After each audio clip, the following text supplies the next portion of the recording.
Colour സ്ട്രെൻസിന്റെ style സീക്രട്സിലേക്ക് സ്വാഗതം. നമ്മളുടെ dressing നമ്മളുടെ മൂഡിനെ എഫക്ട് ചെയ്യുന്നുണ്ടോ? ഉണ്ട്. അപ്പോൾ അങ്ങനെയാവുമ്പോൾ നമ്മൾ ശ്രദ്ധിക്കേണ്ടതും ഒഴിവാക്കേണ്ടതുമായ 3 കാര്യങ്ങളാണ് ഈ വീഡിയോയിൽ കൊണ്ടുവന്നിരിക്കുന്നത്.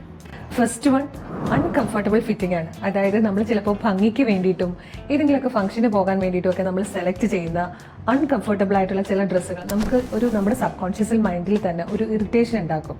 അതായത് ഇത് എങ്ങനെയെങ്കിലും ഒന്ന് ഊരിക്കഴിഞ്ഞാൽ തന്നെ നമുക്കൊരു ആശ്വാസം കിട്ടത്തുള്ളൂ, ഒന്ന് മാറിയാൽ മതിയായിരുന്നു, ഡ്രസ്സ് ഒന്ന് മാറിയിട്ട് ഞാനൊന്ന് ഫ്രീ ആവട്ടെ എന്നൊക്കെ പറയുന്നൊരു ഫീൽ. അതിന് പകരം എപ്പോഴും കംഫർട്ടബിൾ ഫിറ്റ് സെലക്ട് ചെയ്യാം. Second one, wrong colour choice ആണ് കേട്ടോ.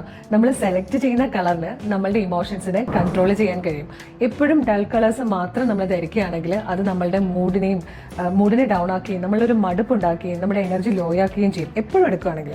അതുകൊണ്ട് തന്നെ ഇടയ്ക്കൊക്കെ വൈബ്രന്റ് കളേഴ്സൊക്കെ നമ്മുടെ സ്കിൻ ടോണിൽ ചേരുന്ന നമ്മളുടെ മനസ്സിന് ഹാപ്പിനെസ് നൽകുന്ന വൈബ്രന്റ് കളേഴ്സൊക്കെ ട്രൈ ചെയ്യുന്നതും നല്ലതായിരിക്കും. തേർഡ് വൺ, ഇൽ മെയിൻറ്റെയിൻഡ് ക്ലോത്ത്സ് ആണ്. അതായത് കറക്റ്റായിട്ട് അയൺ ചെയ്യാതെയും അല്ലെങ്കിൽ വാഷ് ചെയ്യാതെയൊക്കെയുള്ള ഡ്രസ്സ് നമ്മളുടെ കോൺഫിഡൻസിനെ കുറയ്ക്കുന്നു. അതുകൊണ്ട് തന്നെ നല്ല വൃത്തിയുള്ളതും ഭംഗിയായിട്ട് അയൺ ചെയ്തതും അടുക്കും ചിട്ടയായിട്ടുള്ളൊരു ഡ്രസ്സിങ്ങും നമുക്ക് ആ ഒരു ഫുൾ ഡേ നല്ല എനർജിയിൽ നിൽക്കാൻ സാധിക്കുന്നു. അപ്പം നല്ലപോലെ ഭംഗിയായിട്ട് ഡ്രസ്സ് ചെയ്യാനായിട്ട് അയൺ ചെയ്ത് വാഷ് ചെയ്തുള്ള ഡ്രസ്സുകൾ തന്നെ ധരിക്കാനും ശ്രദ്ധിക്കണം. അതുപോലെ നിങ്ങളുടെ മെന്റൽ ഹെൽത്ത് ഇംപ്രൂവ് ചെയ്യാനായിട്ട് ഇങ്ങനെയുള്ള കാര്യങ്ങൾ ചെറിയ ചെറിയ ചേഞ്ചസ് ഒക്കെ ഡ്രസ്സിങ്ങിലൊന്ന് വരുത്തി നോക്കുക. പിന്നെ നിങ്ങളുടെ ഫേവറേറ്റ് കളർ ഏതാണ്, അത് ധരിക്കുമ്പോൾ നിങ്ങളുടെ മൂഡിൽ എന്തെങ്കിലും നിങ്ങൾക്ക് കോൺഫിഡൻസ് അപ്പ് ആകുന്നുണ്ടോ, അല്ലെങ്കിൽ ചില കളറുകൾ നിങ്ങളുടെ മൂഡിനെ അല്ലെങ്കിൽ നിങ്ങളുടെ കോൺഫിഡൻസിനെ ഡൗൺ ആക്കുന്നുണ്ടോ എന്നൊക്കെ കമന്റ് ചെയ്യുക. നമ്മുടെ സ്റ്റൈൽ സീക്രട്സിന്റെ എപ്പിസോഡ് 2 നമുക്ക് വീണ്ടും കാണാം. Thank you so much.